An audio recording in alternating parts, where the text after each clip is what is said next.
aujourd'hui se donner la main dans la main pour définitivement gérer ce problème d'assainissement, ce problème.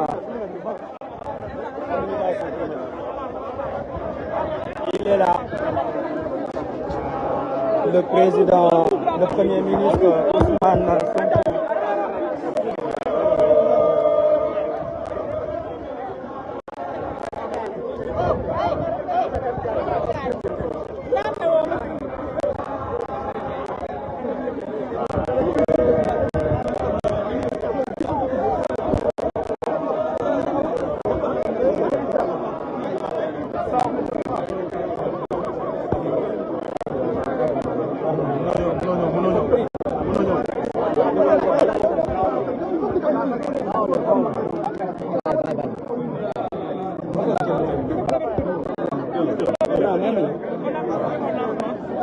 Le Premier ministre qui s'entretient avec les autorités, le gouverneur, le préfet,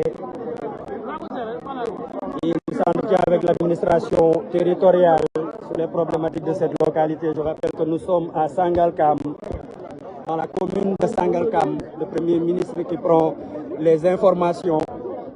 Comme je disais tout à l'heure, il est accompagné. Comme je disais, il est accompagné du ministre Daouda Ngom et du ministre aussi Cheikh Tidiane Dièye.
C'est bon? Voilà, ma ngeen génnoon.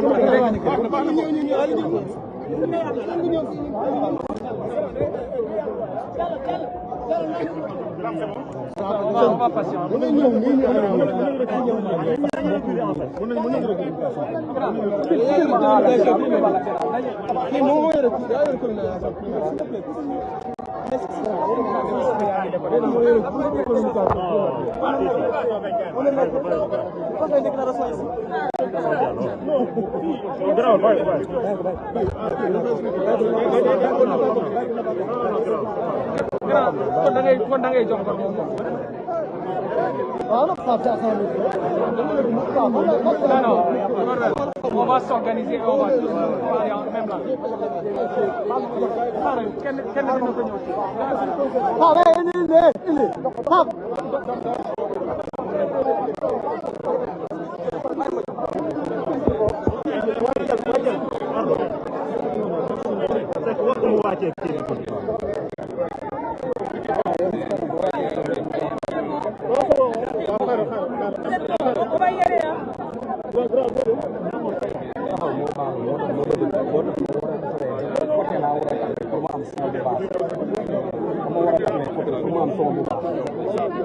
C'est bon derrière.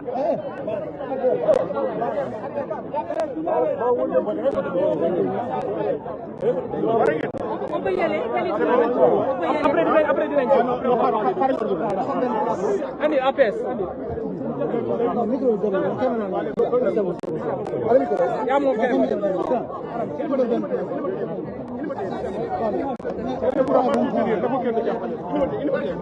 APS kay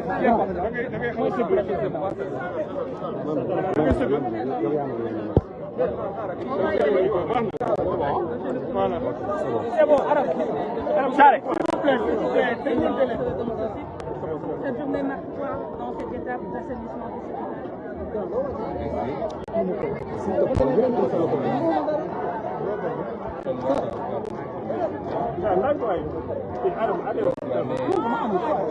du conceptualisé et lancé par son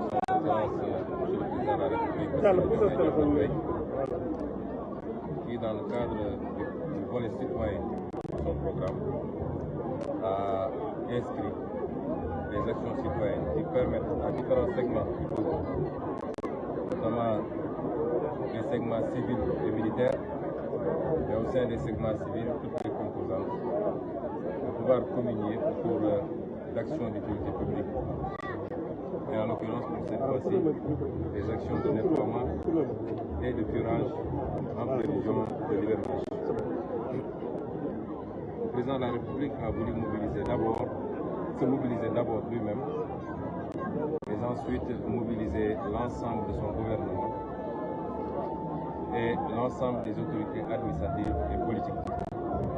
Pour donner l'exemple, c'est pourquoi ce matin il a été le premier à Thiaroye à être sur le terrain et à poser des actes allant dans le sens souhaité.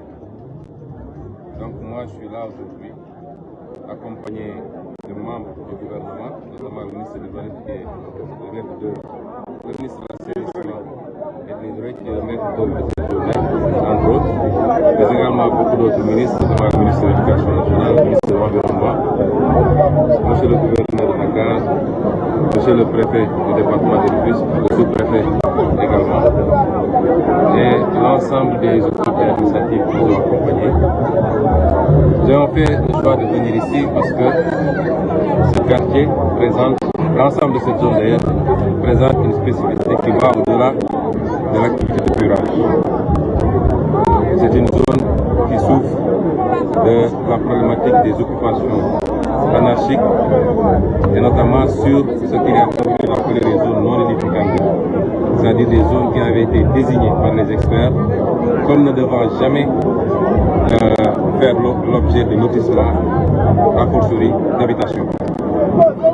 Parce que ces zones-là constituent des voies naturelles de passage des eaux pluviales, mais quelquefois c'est des zones même lacustres, où il y avait, dans le temps où il pleuvait beaucoup, il y avait de petits cours d'eau, des lacs, en tout cas une stagnation d'eau à temps plein. Cette zone en est la parfaite illustration. Si vous vous rappelez bien, lors du conseil interministériel consacré à la prévention et à la gestion des inondations, j'avais particulièrement insisté sur ces zones. Et c'est pourquoi j'ai considéré que symboliquement, il fallait en choisir une. Et Kawsara et environ en font partie pour venir délivrer un message. Le message, il est très simple. C'est que on ne peut plus continuer à laisser la prolifération d'habitations dans des zones comme celle-là. Les conséquences, c'est que, quels que soient les moyens extrêmement importants que l'État peut engloutir dans la gestion du drainage des eaux dans ces zones-là, le résultat est très maigre. Parce que, comme on dit, les eaux sont toujours plus fortes et elles retrouvent toujours leur voie naturelle. Et aujourd'hui, c'est au niveau de la prévention d'abord qu'il faut gérer ces questions-là. Un travail a été fait en 2022, je crois, de recensement des habitations de ce genre et avait donné comme résultat plus de 3500 cités qui sont construites dans des voies de drainage des eaux à travers le Sénégal. Et on nous dit que presque la moitié se trouve dans le département de Rufisque. Et nous ne pouvons plus continuer à laisser faire. Parce qu'un quartier ne se construit pas en un jour.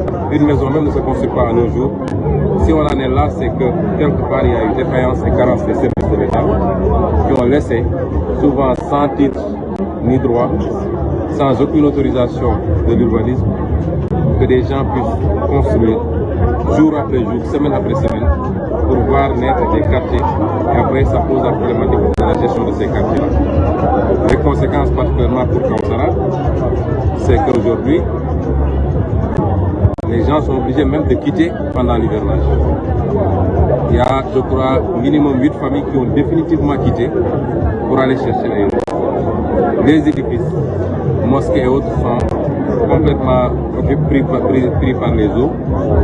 Et même les installations qui ont été faites pour le drainage de ces eaux, pour le captage de ces eaux-là, sont quelquefois occupées. Même le poste Sénélec, le seul poste Sénélec qui était là, a été déplacé parce qu'il y a eu un incendie, me dit-on, consécutif à justement l'effet, l'impact de ces eaux.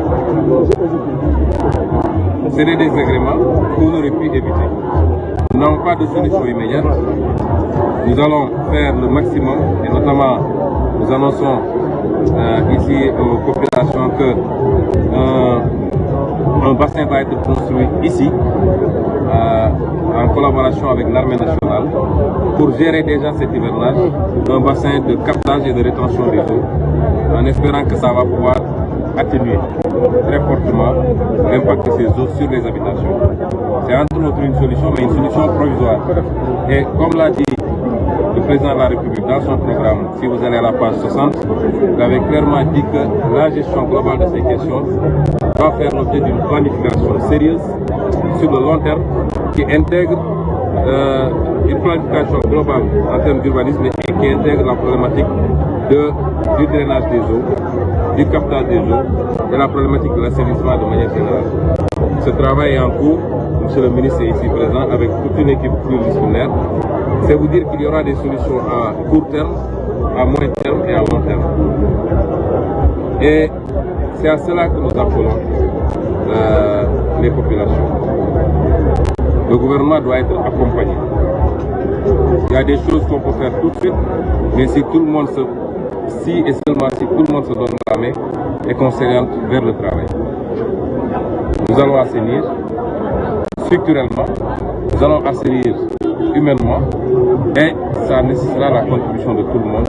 Et c'est pourquoi nous avons, le président a mobilisé les armées, il a mobilisé l'ensemble des services dédiés à ce genre d'activité, mais il continue à lancer un appel aux populations parce que cette activité doit être pérenne. On dit souvent qu'au Sénégal, nous savons prendre des départs, mais nous n'arrivons jamais au but. Il faut aujourd'hui que chaque mois, cette formidable mobilisation que nous avons vue ici et que nous avons vue partout sur le chemin que nous avons emprunté, que nous avons vu sur les images aujourd'hui à Thiaroye avec le président de la République, il faut qu'elle soit maintenue, que nous comprenions que nous sommes maîtres de notre propre assainissement, de notre propre propreté.